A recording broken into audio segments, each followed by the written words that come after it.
We are your home theater and AV questions answered. This is AVRant.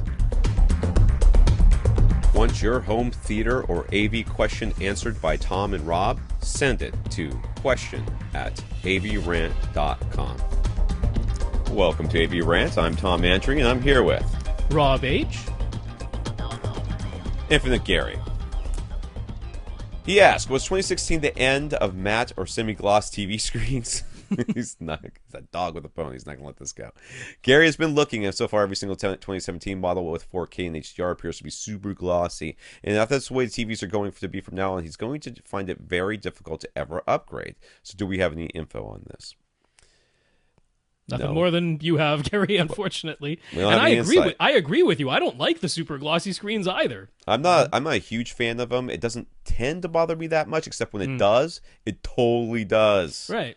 Yeah. So this is why when people when they ask me to, advice on how they should set up their TV or whatever, and they're thinking of wall mounting it, and the first thing I do is look at the placement of the windows in the house. Yep. Like, dude, put the I'm just gonna place it on this mount and it's gonna be good. I'm like, no, you need a mount that can move, has to be able to come out, has to be able to rotate from one side to the other, because you're gonna find that during certain times of the day you're gonna get mad glare on that screen. Yeah.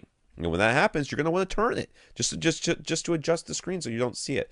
I agree. Okay, my guess, Gary, and this is not any insider information here, there's a cyclical nature to these things. Right now, glossy is hot. Will matte come back? I don't know. Maybe when somebody, Samsung or Sony or whatever, decides that their next big development is a non-reflective right, screen, something that we've had before in the past, but suddenly they're going to reinvent it, give it a new name, that has a bunch of acronyms or whatever that start with X or U or S. Yeah. Well, I'll say this: Vizio is probably your best bet, because at the moment Vizio is about the only one with a fair selection of semi-matte screens that aren't super glossy. So they're probably your best bet. Look at Vizio. Yes, with a 5'8" viewing distance, which is basically me lying down between you and your screen. If I'm on my tiptoes just a little bit. Would it be better to go with a 49-inch TV or 43-inch screen size? I'm going to go with 55, I think. That's what I would go with. 55 sounds about right for me.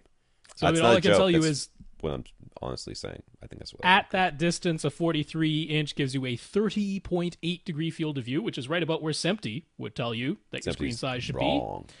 Whereas a 49 gives you a 34.87 degree field of view, which is a little bit closer to that 36 degree field of view that most of us consider like the minimum for movies. Yep. But this is like casual viewing is TV viewing, and I happen to know Gary himself tends to like a smaller field of view. He doesn't like to have to move his eyes to see the edges of the screen.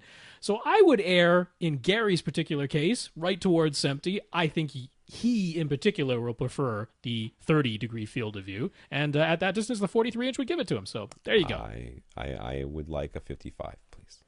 But Gary, I understand. I'd go larger myself, but I can totally appreciate he is someone, when he goes to the movie theater, would sit farther back. That's right. Fine. Perfectly fine with me.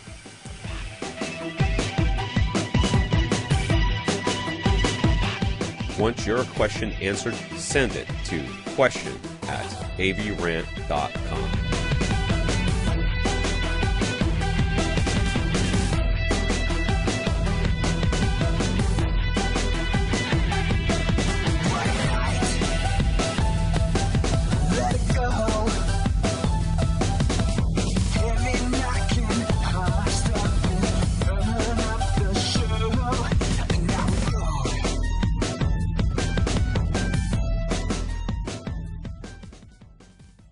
This is AVRant.